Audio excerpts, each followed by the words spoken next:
Pov Sinta. Aku melangkah keluar dari pengadilan agama, perasaan lega memenuhi hati. Akhirnya, hari ini aku resmi berpisah dari Mas Haris. Beban yang selama ini menghimpit seolah terangkat. Pada sidang terakhir tadi, tak kuduga ia muncul bersama Reta. Mereka datang bergandengan, menciptakan pemandangan yang tak ingin kulihat. Untungnya, tak ada harta gono gini yang ia permasalahkan. Mobil yang dulu sempat dipersoalkan sudah lama atas nama ibuku, dan kini semuanya jelas. Hari ini adalah hari paling membahagiakan dalam hidupku. Kita resmi bercerai, seru Mas Haris dengan nada penuh ejekan. Ia mendekat bersama Reta, yang tampak menggandeng lengannya erat. Senyum mereka, penuh kesombongan, seperti sengaja untuk melecehkanku. Sayang, nanti malam kita makan di restoran. Kita rayakan perceraian ini dengan meriah. Akhirnya aku bebas dari pernikahan dengan wanita miskin seperti dia, ujarnya, menatap Reta sambil tertawa kecil, seolah aku tak lebih dari kenangan buruk yang ingin ia hapus. Tentu saja, Mas. Oh iya, setelah ini kita akan melihat-lihat gaun pengantin, kan? Resepsi pernikahan kita harus sempurna. Sahut Reta dengan nada manja, jelas-jelas berusaha memancing emosiku. Hei, Sinta, jangan pura-pura tuli. Aku tahu kamu pasti iri dengan rencana pernikahanku yang sekarang. Mas Haris membentakku. Aku tetap diam, menatap lurus ke depan, tak mau terprovokasi oleh ucapan mereka. Aku hanya menunggu Angga datang menjemputku. Mas, mungkin dia sedang banyak masalah hidup. Hidupnya sekarang pasti susah. Mobilnya juga sudah terjual, dan ibunya cuma pedagang sayur. Sok-sokan mau jadi orang kaya. Ujar Reta dengan tawa mengejek, memandangku dari atas ke bawah. Betul sekali, sayang. Mobil itu pasti dijual untuk memenuhi gaya hidupnya. Dulu dia ingin buat keluargaku kesal, tapi malah bangkrut sendiri. Tapi tenang, dia masih punya pilihan untuk jual diri, timpal Mas Haris, lalu keduanya tertawa terbahak-bahak. Siapa juga yang mau sama dia, Mas? Janda murahan seperti dia pasti tidak laku.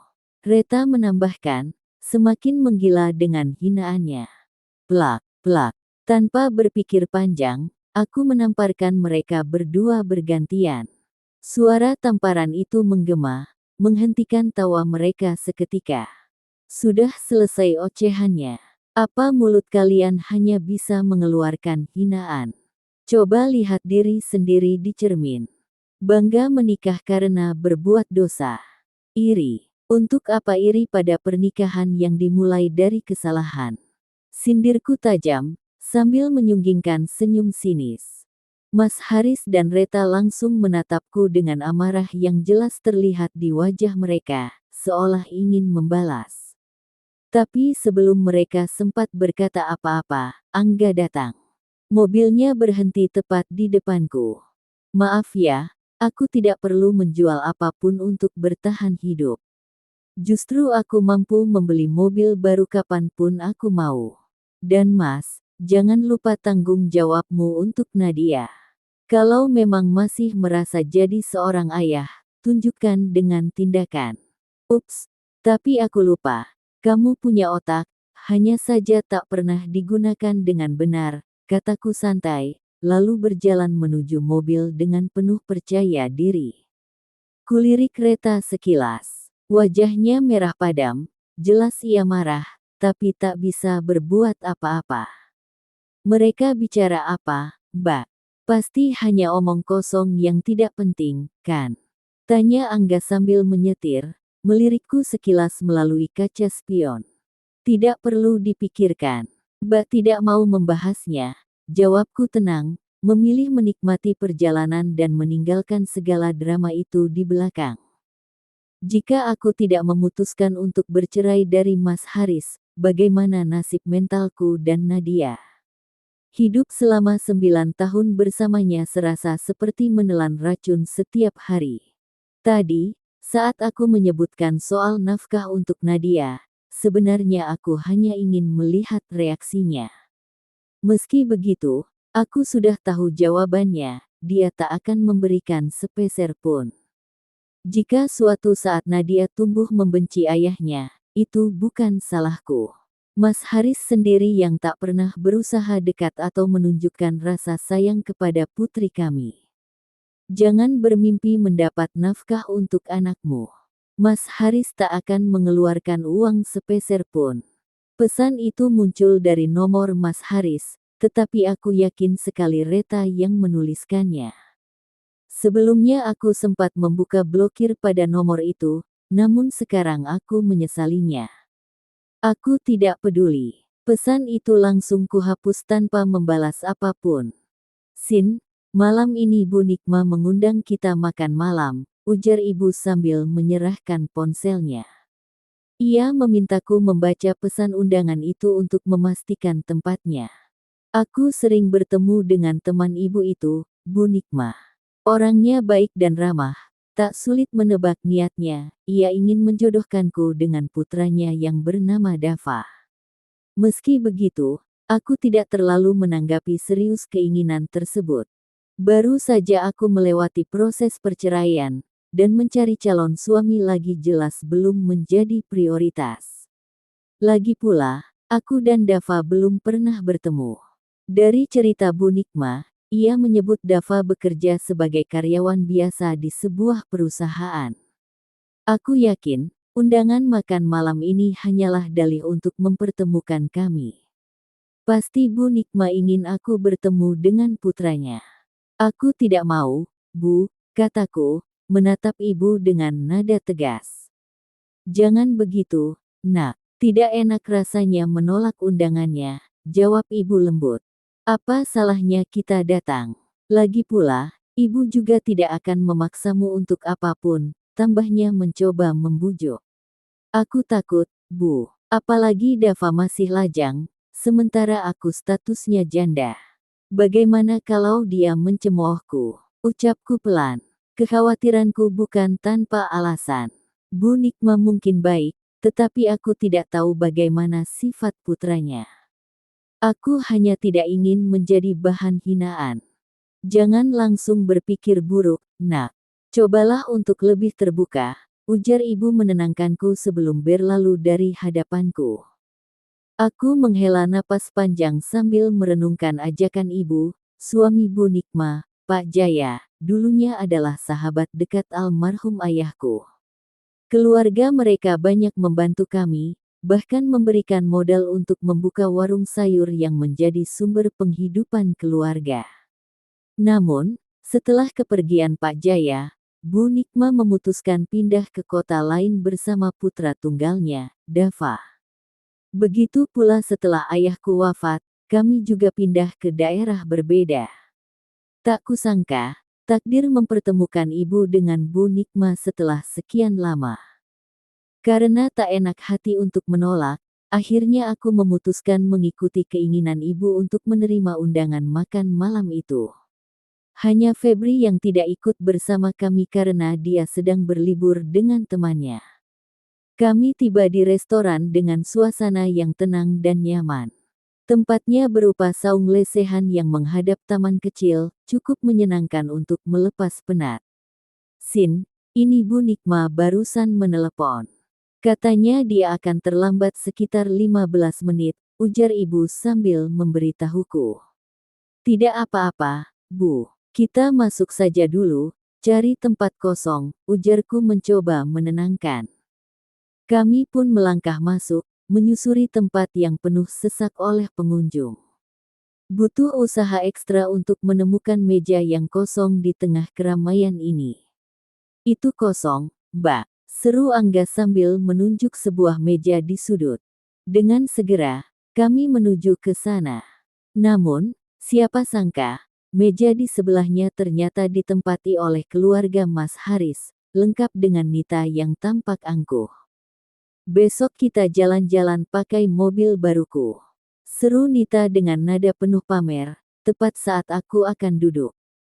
Tatapan matanya melirik tajam ke arahku, seolah sengaja mencari perhatian.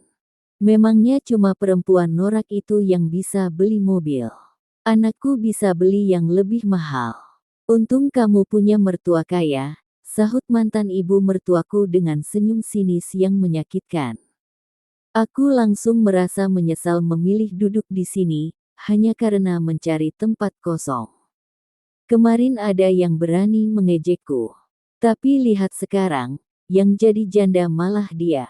Untung saja suamiku lebih memilih aku, tambah Nita sambil tersenyum puas. Sindiran mereka terus berlanjut tanpa henti. Kasihan, nanti dia kepanasan. Baru juga jadi janda, sudah begini nasibnya, ejek Reta dengan nada penuh cemooh. Mereka terus menyerangku dengan kata-kata pedas, dan aku hanya bisa duduk diam, menahan semua rasa sakit yang menggelegak di dadaku. Kalian makan saja sepuasnya. Toh kita kesini memang untuk merayakan perceraianku dari wanita miskin itu. Aku yakin dia tidak akan pernah mendapatkan suami yang lebih baik dariku. Siapa sih yang mau dengan wanita seperti dia? Ucap Mas Haris dengan nada sombong, tanpa memedulikan Nadia yang ada di hadapannya. Nadia hanya diam, menatap keluarganya dengan raut kecewa. Bagaimana mungkin seorang ayah berbicara seperti itu di depan anaknya sendiri? Mas Haris, kamu pikir mantan suamimu itu baik? Justru Mbak Sinta akan menikah dengan pria yang jauh lebih mapan. Kami kesini saja karena ingin makan malam bersama calon suaminya. Ujar Angga dengan nada tajam, membuat suasana semakin panas. Aku melirik ke arah Angga. Tak habis pikir bagaimana dia bisa berbicara seperti itu. Calon suami. Siapa calon suaminya? Jangan-jangan orang miskin lagi, kerjaannya cuma pengangguran. Ejek Nita sambil tertawa keras, memandang kami dengan penuh cemoohan. Kalian tunggu saja. Jangan sampai kalian jantungan atau malah pingsan. Balas Angga dengan senyuman penuh arti.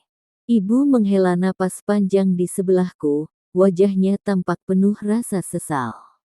Ini salah ibu, seharusnya kita tidak usah datang ke sini, bisiknya pelan. Ibu tidak salah, tenang saja. Kita santai saja, jawabku sambil mencoba menenangkan. Aku menatap Mas Haris dengan dingin. Mas, bisa nggak sih bicara sesuatu yang baik? Ini Nadia, putrimu sendiri. Apa Mas nggak malu menghina ibunya di depan umum seperti ini? Namun, Mas Haris hanya melengos, sama sekali tidak peduli. Saat suasana semakin memanas, tiba-tiba Bu Nikma muncul bersama seorang pria berparas tampan yang belum pernah kulihat sebelumnya. Mereka berjalan menghampiri kami dengan senyuman ramah. Maaf, kami agak terlambat, Bu Yayu, ucap pria itu dengan sopan. Oh, tidak apa-apa. Kami juga baru tiba sekitar 15 menit yang lalu, jawab ibu sambil tersenyum. Mas Haris memandang pria itu dengan tatapan penuh tanda tanya. Pak Dava, kabar baik. Kenapa Anda duduk semeja dengan mereka? Tanyanya, jelas terkejut. Dava tersenyum tipis. Baik, kami hanya ingin makan malam bersama, jawabnya santai. Makan malam bersama keluarga calon istri Dava, tambah Bu Nikma sambil tersenyum penuh arti. Mantan ibu mertuaku yang sedari tadi diam akhirnya angkat bicara. Dia siapa? Haris. Tanyanya dengan nada penuh penasaran. Perkenalkan, Bu. Ini Pak Dava, atasanku, ujar Mas Haris dengan nada segan. Seketika, mata mantan ibu mertuaku membesar, terkejut mendengar pengakuan putranya sendiri.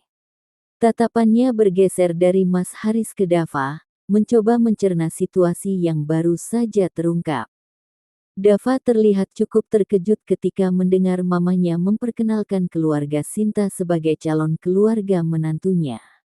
Hal ini membuat suasana menjadi canggung, terutama bagi Sinta yang tak kalah terkejut sekaligus malu. Ini adalah kali pertama mereka bertemu, namun Bu Nikma dengan percaya diri menyebut Sinta sebagai calon istri Dava. Yang lebih mengejutkan lagi, Sinta baru menyadari bahwa Dava adalah atasan Haris, mantan suaminya. Reaksi keluarga Haris pun tak kalah mengagetkan. Mereka tampak tidak menyukai kabar tersebut. "Mas, ini bohong, kan?" tanya Reta sambil menatap Haris, yang sejak tadi terlihat terkejut dan bergantian memandang Sinta serta Dava. Rasa tidak percaya menyelimuti Reta saat melihat mantan istri Haris kini digadang-gadang menjadi calon istri pria yang jauh lebih mapan dan terpandang. "Kamu tahu, kan, Nak Dava, kalau Sinta itu janda?" sergah Bu Nurul, mencoba menjatuhkan harga diri Sinta di depan keluarga Dava. Dava menatap Bu Nurul dengan tenang, namun sebelum ia sempat menjawab, Bu Nikma lebih dulu angkat bicara. "Memangnya ada yang salah dengan status janda? Sinta adalah perempuan baik, dan saya yakin dia sangat cocok untuk anak saya," jawab Bu Nikma dengan nada tegas. Ia mulai menunjukkan rasa kesalnya, meskipun belum tahu bahwa mereka adalah keluarga mantan suami Sinta. Tapi anak ibu kan pria yang mapan dan berpendidikan tinggi. Masa calon istrinya hanya lulusan SMA? Apa nggak malu? Nggak setara. Harusnya cari calon istri yang pendidikannya juga tinggi, seperti anak gadis saya ini. Tambah Bu Nurul sambil menunjuk Kiki, yang langsung tersenyum pada Dava, berharap mendapat perhatian. Namun, Dava tetap diam, tak menunjukkan minat sedikit pun pada pembicaraan tersebut. "Maaf, Ibu," ujar Bu Nikma dengan nada tajam, "kenapa Anda bicara seperti itu? Apakah ada masalah dengan kami? Tidak pantas Anda mengomentari hal yang bukan urusan Anda. Pendidikan tinggi tidak menjamin seseorang memiliki sikap yang baik. Bagaimana Anda bisa mengajari anak-anak Anda, jika Anda sendiri berbicara tanpa etika seperti ini?" Bu Nurul tampak tidak terpengaruh dan tetap melanjutkan ucapannya. "Saya hanya mengingatkan, kasihan anak Anda kalau menikah dengan calon istri seperti dia. Bisa memalukan, loh, apalagi kalau diajak ke acara-acara penting." "Maaf, ya, saya cuma peduli," ucapnya, tanpa menyadari ketidaknyamanan yang sudah jelas terlihat dari Bu Nikma dan Dava. "Cari pasangan yang setara denganmu. Ternyata benar, kamu hanya mengincar pria kaya," sindir Haris dengan nada tajam. "Maaf, apa yang sebenarnya kalian bicarakan? Apakah kamu dan ibumu memang hobi merendahkan orang lain? Jika Sinta memang jodoh saya, itu bukan urusan kalian." Dava akhirnya angkat bicara, suaranya tegas, dan ia jelas-jelas membela Sinta. Haris langsung terdiam, merasa tak enak. "Maaf, Pak, saya hanya memberikan saran," ujarnya dengan suara pelan sambil menunduk. "Saran seperti itu tidak saya butuhkan, apalagi jika disampaikan dengan cara yang tidak pantas seperti ini," balas Dava, sorot matanya tajam mengarah ke Haris dan ibunya. Namun, Bu Nurul tak mau kalah. "Kami bukannya tidak kenal dengan dia. Wanita ini mantan istri Haris. Saya tahu betul bagaimana rasanya punya menantu seperti dia. Culas dan tidak tahu diri," ucapnya sambil menunjuk Sinta dengan ekspresi penuh hinaan. "Oh, jadi kamu mantan suaminya Sinta, yang dulu digerebek warga itu, ya? Sampai videonya viral di mana-mana," ujar Bu Nikma dengan nada penuh sindiran, matanya menatap tajam ke arah Haris. "Saya memang kurang mengenali wajahmu di video itu. Jadi, menurut ibu ini, istri yang baik seperti menantu barunya, ya? Yang menikah siri karena ketahuan berbuat zina. Bahkan videonya tersebar luas. Astagfirullah." Bu Nikma mengusap dadanya, menunjukkan rasa kecewa sekaligus jijik pada mereka. Bu Nurul terdiam, wajahnya memerah menahan malu. Bagaimana wanita itu bisa tahu soal kejadian memalukan tersebut? Apakah video itu memang sudah viral hingga banyak orang mengetahuinya? Nasib baik, Sinta. Kamu berhasil lepas dari suami seperti dia. Lelaki yang zalim seperti itu tidak pantas memiliki istri sebaik kamu, ucap Bu Nikma sambil menatap Sinta penuh simpati. Iya, alhamdulillah, Tante. Tidak ada gunanya mempertahankan suami yang selingkuh tapi terus merasa dirinya benar, jawab Sinta dengan nada tegas, sesekali melirik ke arah Haris. Sudah jelas, kan, bagaimana kualitas mereka sebenarnya. Bu Nikma menambahkan sambil tersenyum puas, melihat Bu Nurul tak mampu membalas ucapannya. Pesanan makanan pun tiba. Haris duduk diam, hatinya terasa terbakar melihat keakraban Sinta dan Dava bersama keluarganya. Sesekali, dia bahkan melihat Dava memperhatikan Sinta dengan pandangan yang sulit ia pahami. Tanda hubung tanda hubung tanda hubung. Setibanya di rumah, Bu Nurul melampiaskan kekesalannya. Harus, ibu nggak habis pikir. Mulut bos kamu itu benar-benar tajam. Serunya kesal, merasa direndahkan di depan umum. Niat mereka untuk merayakan perceraian Haris malah berubah jadi bencana. Makanan yang mereka pesan tadi terasa seperti batu, sulit ditelan saat melihat Sinta punya calon suami kaya raya dan bahkan atasan Haris sendiri. Haris terduduk di ruang tamu, mengusap wajahnya yang kusut, pikirannya penuh dengan kejadian tadi malam. Haris, jangan diam saja. Kamu nggak boleh biarkan Sinta menikah dengan atasanmu. Pria semapan dia nggak pantas untuk Sinta. Kalau itu terjadi, dia pasti semakin sombong. Bu Nurul menyuarakan kegelisahannya, wajahnya menunjukkan niat untuk melakukan sesuatu. Nita, yang sedari tadi diam, akhirnya ikut bicara dengan nada penuh emosi. Kamu harus bilang ke Dava, kalau Sinta itu perempuan murahan. Tiba-tiba punya uang banyak, pasti hasil nggak benar. Kasihan pria sekaya dan setampan itu kalau sampai terjebak oleh perempuan seperti dia. Iya, betul, harus. Ingatkan bosmu sebelum terlambat. Sinta dan keluarganya itu cuma pura-pura baik, padahal mereka rakus dan serakah. Bu Nurul menimpali dengan nada tajam, raut wajahnya penuh ambisi untuk menggagalkan hubungan Sinta dan Dava. Iya Bu, aku akan coba peringatkan Pak Dava. Dia tidak boleh menikahi Sinta, kata Haris. Meskipun Dava lebih muda darinya, Haris tetap memanggilnya dengan panggilan Pak, sebagai bentuk rasa hormat. Kenapa sih Mas, kamu ikut campur? Apa kamu masih ada perasaan sama mantan istrimu? Tanya Reta, tidak setuju dengan pendapat keluarga Haris. Kamu mau Sinta hidup lebih baik, dan malah semakin merendahkan kita. Haris bertanya tegas. Reta menggeleng. Tentu aku tidak mau, Mas. Makanya, kamu harus dukung apa yang aku lakukan.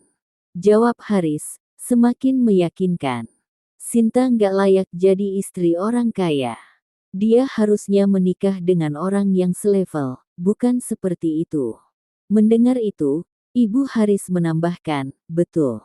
Jangan sampai Sinta jadi nyonya kaya, dia hanya pantas menikah dengan orang yang tak punya pekerjaan tetap. Sementara itu, Kiki sedang melihat-lihat salah satu grup belanja online yang ia ikuti. Di sana, ia melihat penghasilan seorang afiliator dengan nominal fantastis, puluhan juta. Kiki menatap layar dan menemukan nama Sinta tertera di bawah foto tersebut. Aku nggak salah lihat kan?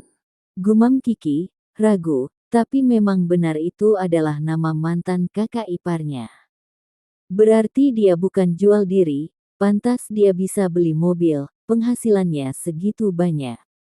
Kiki terkejut dan segera pergi ke ruang tengah. Mas, lihat ini foto Mbak Sinta.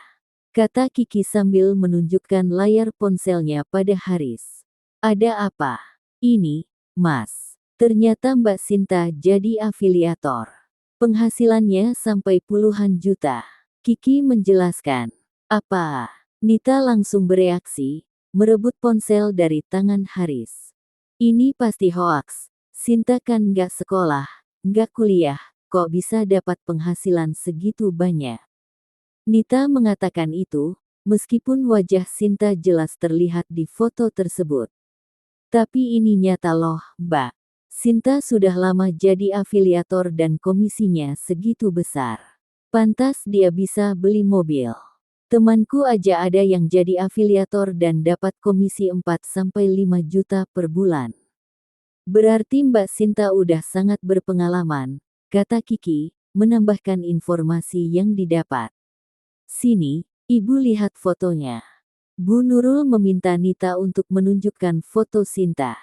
Kamu, Kiki, kenapa nggak bisa dapat penghasilan seperti itu? Sinta, yang cuma tamatan SMA, bisa. Sindir Bu Nurul. Susahlah, Bu. Aku cuma ikut grup buat cari tahu barang diskon. Temanku aja ada yang bayar 10 juta buat gabung, karena dia udah paham. Kalau mulai sendiri, emang susah. Sekarang juga banyak yang minat, beda dengan dulu. Jawab Kiki, mencoba menjelaskan. Kenapa nggak kamu pelajari saja? Nanti biar Mas Haris yang bantu biar kamu bisa dapat puluhan juta sebulan. Jangan kalah sama Sinta. Memangnya cuma dia yang bisa berhasil. Benar nggak, Haris? Bu Nurul menatap Haris, mencari persetujuan.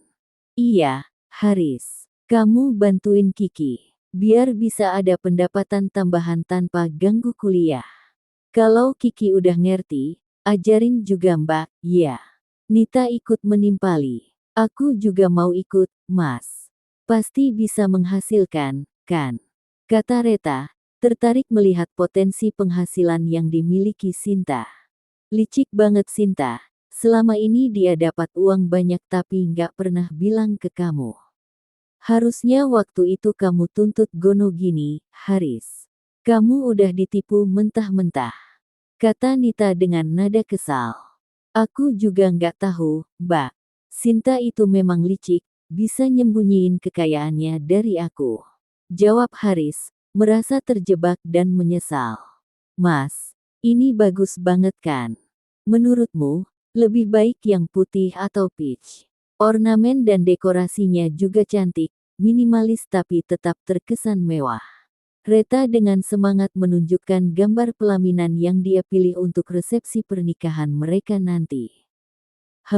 Bagaimana kalau resepsi itu kita batalkan saja? Jawab Haris sambil menggaruk kepala, seolah sedang berpikir keras. Kamu janji, kan, Mas? Kamu bilang pasti ada resepsi setelah kamu resmi bercerai, dan nanti kita daftarin pernikahan kita di KUA. Reta langsung menatap Haris dengan tatapan penuh harapan. Iya, sayang, aku ingat.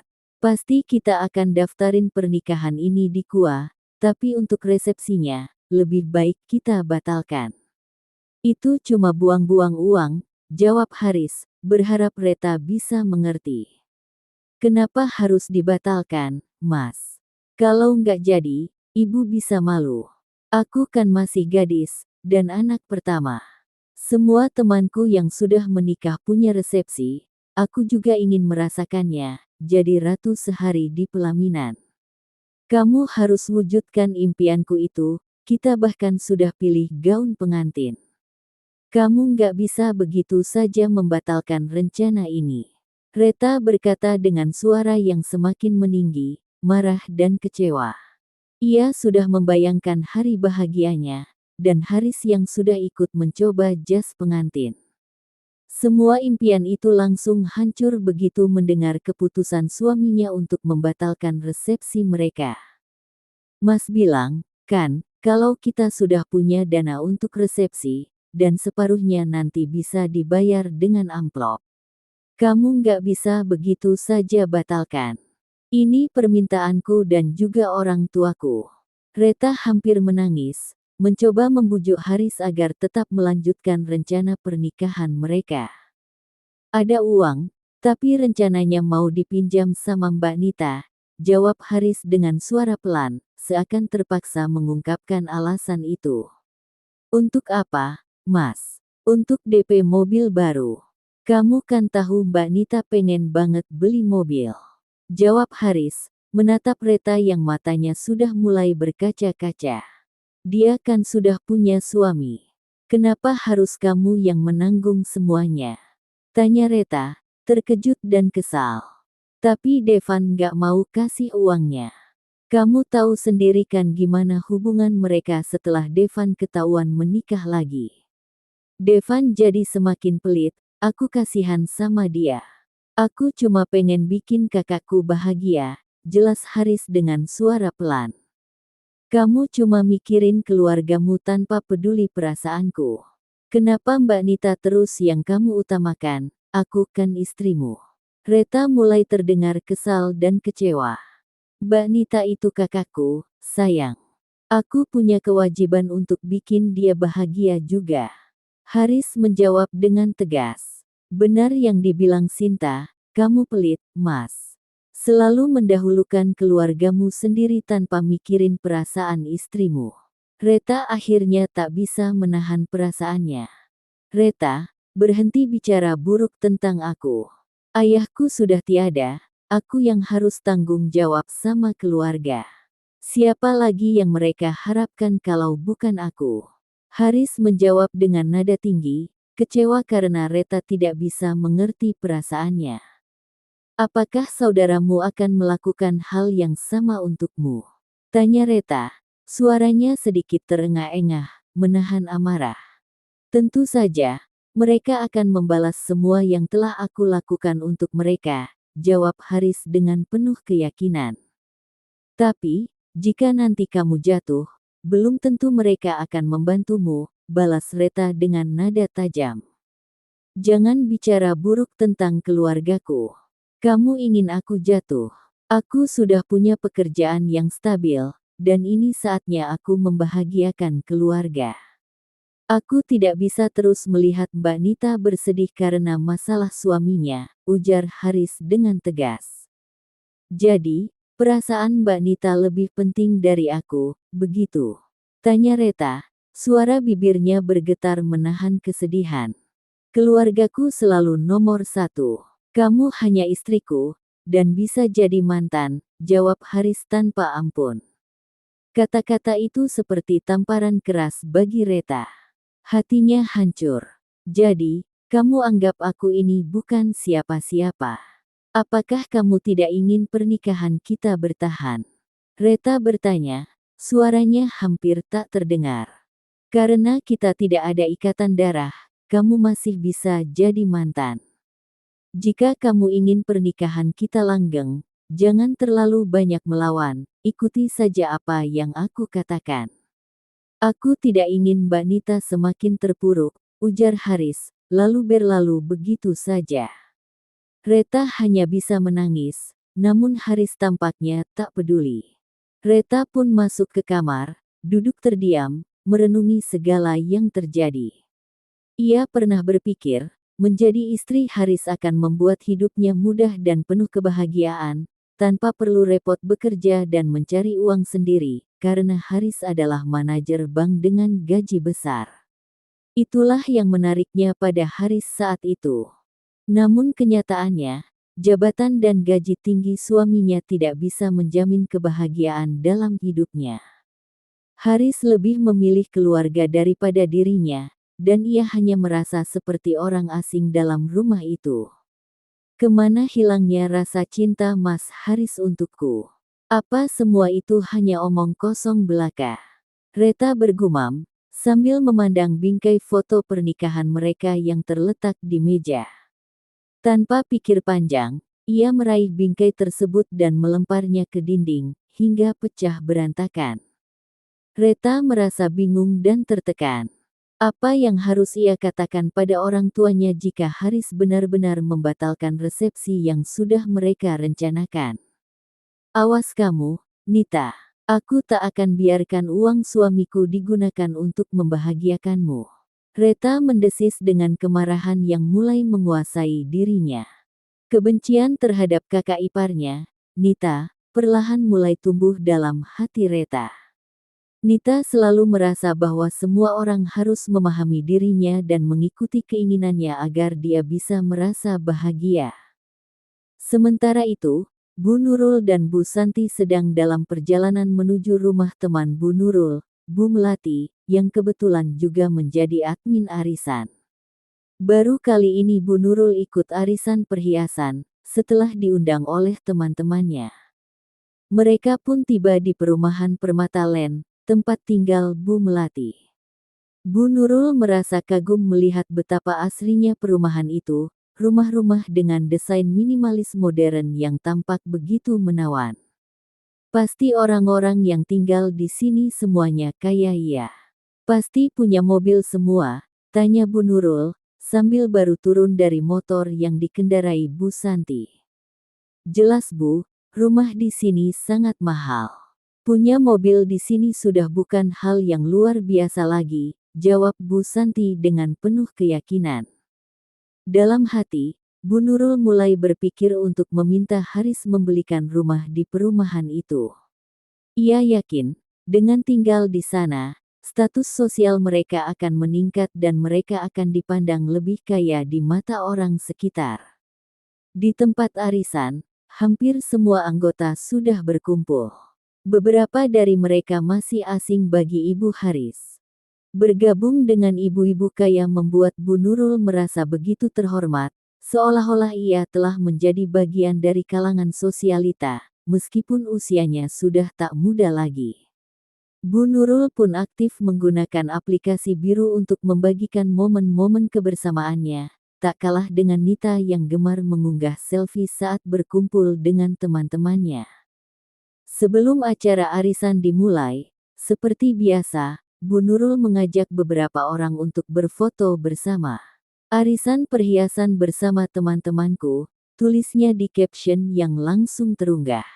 Bu Nurul merasa bangga, membayangkan bahwa para tetangga dan teman-temannya di media sosial pasti akan berpikir dirinya semakin kaya karena ikut serta dalam arisan ini. Ah, itu Bu Yayu. Arisan bisa kita mulai sekarang, ujar Bu Melati sambil tersenyum, menyambut kedatangan tetangganya yang baru saja datang. Maafkan saya telat, kata Bu Yayuk dengan sopan. Tidak apa-apa, Bu, kita baru saja akan mulai, jawab Bu Melati. Tiba-tiba, Ibu Harus yang melihat Bu Yayuk memasuki ruangan langsung melotot, kamu, ngapain di sini? Suaranya terdengar tajam. Mantan besannya, Bu Yayuk, merasa canggung mendengar ucapan tersebut. Ia sudah terbiasa dengan sikap Ibu Nurul yang sering berbicara tanpa pertimbangan. Ikut arisan juga, Bu, jawab Bu Yayuk dengan senyum ramah. Emangnya kamu sanggup bayar? Cecar Ibu Nurul dengan ekspresi sinis. Bu Nurul memperhatikan penampilan Bu Yayuk yang tampak sederhana dan sepertinya tidak sesuai dengan tingkat sosial yang diinginkan di acara tersebut. Maaf, Bu Melati, yakin dia bisa jadi anggota arisan kita? Takutnya gak sanggup bayar, kata Bu Nurul dengan nada tinggi, melirik Bu Yayuk dengan tajam. Kenapa berprasangka begitu, Bu? Tentu Bu Yayuk mampu. Dia ikut 3 arisan, loh. Jawab Bu Melati, sedikit heran mengapa Bu Nurul tampak begitu sinis. Yakin, mungkin lebih baik dia dikeluarkan sebelum sudah terlanjur ikut. Nanti malah menghilang begitu saja, sombong banget mau ikut 3. Lanjut Bu Nurul dengan nada penuh ejekan. Enggak, Bu Yayuk ini tetangga saya, sudah hampir 2 bulan tinggal di sini. Jawab Bu Melati, merasa kesal dengan sikap Bu Nurul yang sepertinya tidak bisa menghargai orang lain. Tinggal di sini. Maksudnya punya rumah di perumahan ini? Tanya Bu Nurul dengan terkejut. Iya, rumahnya itu yang di sebelah. Bahkan putrinya punya usaha toko sembako yang sangat laris, omsetnya sudah puluhan juta, bahkan mungkin ratusan juta per bulan sekarang. Jadi, gak perlu diragukan lagi. Jawab Bu Melati dengan nada tegas, merasa perlu membela Bu Yayuk yang dianggapnya telah diperlakukan tidak adil. Mendengar itu, Bu Nurul mendadak kehilangan keseimbangan. Tubuhnya terkulai lemas sebelum akhirnya terhempas ke lantai.